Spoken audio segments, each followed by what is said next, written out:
जनपद कासगंज के नदरई गेट स्थित ही एक मंदिर के पुजारी पर तंत्र विद्या कर मंदिर में ही मुर्गा की बलि देने का आरोप लगाया गया है।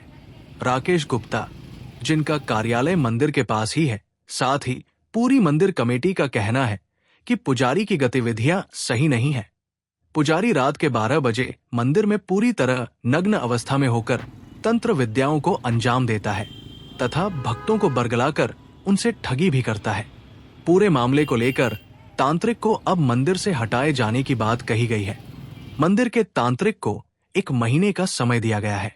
फिलहाल रात में तांत्रिक के द्वारा तंत्र विद्या करने के फोटो अब सोशल मीडिया पर वायरल हो रहे हैं। को लेकर कुछ प्रकरण चल रहा है, क्या आपके संज्ञान में है? जी हाँ, मुझे कुछ पता चला है। मेरा नाम अमित कुमार वशिष्ठ है, मैं कासगंज का ही निवासी हूँ। और राकेश गुप्ता जी जो सामाजिक व्यक्ति हैं, धार्मिक व्यक्ति हैं, 30 सालों से मैं उनको जानता हूँ। और उनके लिए जो उसने शब्द कहे हैं, जो पुजारी है उसने बिल्कुल गलत कहा है, क्योंकि मैं पर्सनली राकेश गुप्ता जी को जानता हूँ। वो काफ़ी धार्मिक है। उन्होंने कई मंदिर, ये मंदिर तो रहने दीजिए, बाहर के भी मंदिरों पर उन्होंने बहुत सेवा भाव की है। और इस मंदिर का जीर्णोद्धार भी राकेश गुप्ता जी ने ही कराया है, मूर्तियाँ लगवाई हैं और काफ़ी भले और सामाजिक व्यक्ति हैं। क्या कहें मंदिर को लेकर जो बयानबाजी की जा रही है बाबा की तरफ से? उसको बाबा की तरफ से जो बयानबाजी करी जा रही है वो बिल्कुल गलत है, निराधार है। वो बाबा आडंबरी है और उस बाबा को जेल भेज देना चाहिए, इस तरह की जो बातें कर रहा है। क्या मांग है आपकी शासन प्रशासन? शासन प्रशासन से यही मांग है कि उस बाबा को हटाया जाए।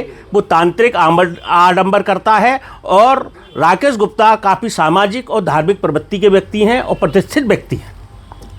बाबा के पक्ष में उस दिन समर्थन में आप आए थे, क्या पूरा मामला था? बाबा के समर्थन में मैं उस दिन इसलिए आया था क्योंकि बाबा का मेरे पास बुलावा आया था, तो मैं बाबा के घर पे गया था। तो उस टाइम मैं उनके घर पे पहुंचा था। वहां पहुंचने के बाद मुझे पता चला था कि सभी लोग वो बात बोली जा रही थी जिसको मैंने दोबारा से अपनी तरफ से दोहराया था। वैसे क्या है पूरे मामले में, सच्चाई क्या है आपको? मेरे को सच्चाई ये लगा था कि जो बाबा के घर पे मंदिर बना हुआ है और उस मंदिर को लेके कब्जे की बात चल रही है, तो मैंने उस बात को लेके बोला था। अच्छा, इस मंदिर से तो कोई प्रकरण नहीं है ना? हाँ, इस मंदिर से कोई वास्ता है? इस मंदिर से कोई वास्ता नहीं है। इसकी कौन देखभाल करता है सालों से? इसकी देखभाल तो सालों से गुप्ता जी के बाद हमेशा से राकेश गुप्ता जी द्वारा देखभाल की जा रही है। सही तरीके से देखभाल हो रही है? सही तरीके से देखभाल हो रही है। क्या नाम है आपका और ये मंदिर को लेकर प्रकरण जो चल रहा है, क्या कहेंगे इस मंदिर पे? मेरा नाम राकेश गुप्ता है और ये मंदिर जो है माननीय नरेंद्र गुप्ता जी मेरे बहनोई साहब थे, उन्होंने स्थापना की थी इसकी। और उनका स्वास्थ्य ठीक नहीं था, 2017 में उनकी मृत्यु हो गई थी। और जब स्वास्थ्य ठीक नहीं था तो उसी समय जो है वो मुझे ये मंदिर की सेवा करने के लिए बोल के गए थे और तभी से मैं लगातार इसकी सेवा कर रहा हूँ। और इसमें जो भी खर्चा होता है, जो भी जिस तरीके से होता है उस तरीके से मैं सारा उसको करता हूँ। चाहे मंदिर में इन्वर्टर लगवाना हो, चाहे बैटरी लगवाना हो, चाहे पानी की व्यवस्था हो, चाहे लाइट की व्यवस्था हो, सारी सब कुछ मैं देखता हूँ। निस्वार्थ भावना से उसकी सेवा कर रहा हूँ। अभी कुछ समय पहले मैंने इसकी मंदिर की एक कमेटी जिसमें सारे प्रतिष्ठित लोग हैं, एक मुख्य अधीक्षण अभियंता वो हैं, एक डिग्री कॉलेज के प्रोफेसर हैं और एक विकास अधिकारी हैं। मतलब बहुत ही सम्मानित लोगों की कमेटी एक मैंने इसकी बना दी है जिससे इसका विकास हो सके और सारे काम सुचारू रूप से चल सके। तो वो लगातार सुचारू रूप से चल रहा है। एक यहाँ हमने जो पुजारी जी रखे थे, अभी हमने हटा दिया है उनको। उनका नाम सुशील कुमार है और उनको हमने हटा दिया। उनकी गतिविधियाँ बहुत ख़राब थी और वो तंत्र मंत्र की क्रियाएँ जो है करने लगे और जिससे कि काफ़ी शिकायतें आने लगी।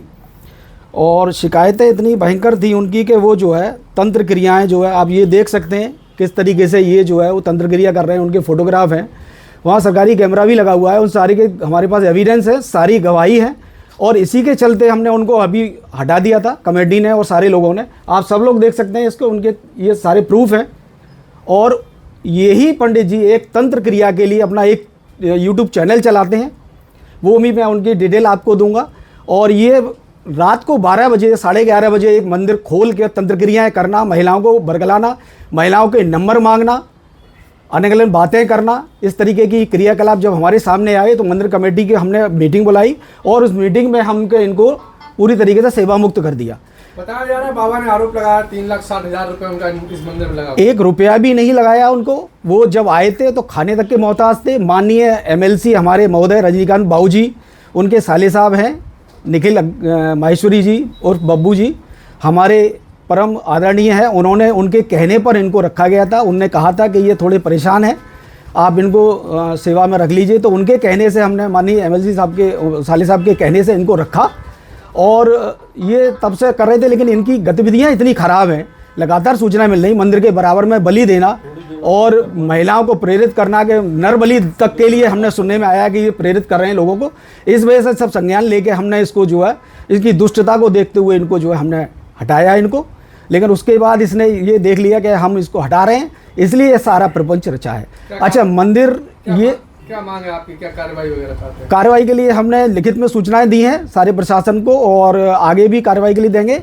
इसको जेल भेजा जाए। ये बहुत ही दुष्ट व्यक्ति है। ये आगे महिलाओं को वर्गला के नर बलि तक के लिए ये उकसाता है और बलियां दी हैं इसने बराबर में। ये मुर्गा बकरे के पीछे, मंदिर के पीछे, काली माँ की मंदिर की पूर्ण मूर्ति के पीछे ये इस तरीके की क्रियाएँ रात को मिली, जब सारे लोग सो रहे होते हैं तो मंदिर चाबी से खोल लेता है। उसके बाद ये बदतमीजियाँ करता है, ये दुष्टता करता है और ये सारी इसी कारण हमने इसको हटाया। अच्छा, दूर कहता है मंदिर पे कब्जा, क्या आप अपनी चीज़ पे कब्जा करेंगे? मंदिर किसी का होता है क्या? अगर मेरा भी प्रबंधन है तो क्या मेरे पिताजी का है? नहीं, वो सब कुछ का है, सबका मंदिर है।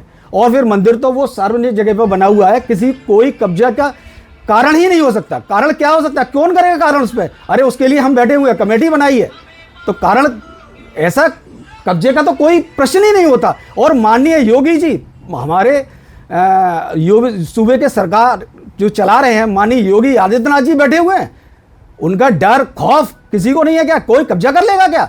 अरे वो 1 मिनट में जेल भेज देंगे। सत्यता उछल के अपने आप बाहर आती है, उसको कोई नहीं दबा सकता। दुष्टता अगर दुष्ट दिखा रहा है तो थोड़े समय के लिए छद्म कर सकता है, लेकिन सत्यता को कोई नहीं दबा सकता। ये शासन प्रशासन से हम ये काम करेंगे, मांग करेंगे कि इसको दुष्टता से इसको जेल भेजा जाए। ये सभी लोगों को, महिलाओं को बरगलाता है, ये दुष्टता करता है, जादू टोना का कर रहा है, महिलाओं को बरगला कर बलि के लिए उकसाता है, उनसे पैसे रखता है, उनसे नंबर मांगता है। इसलिए हमने इसको हटाया था। इस पर शासन प्रशासन से हम मांग करेंगे कि इस पर प्रतिक्रिया में इसको जो है जेल भेजा जाए।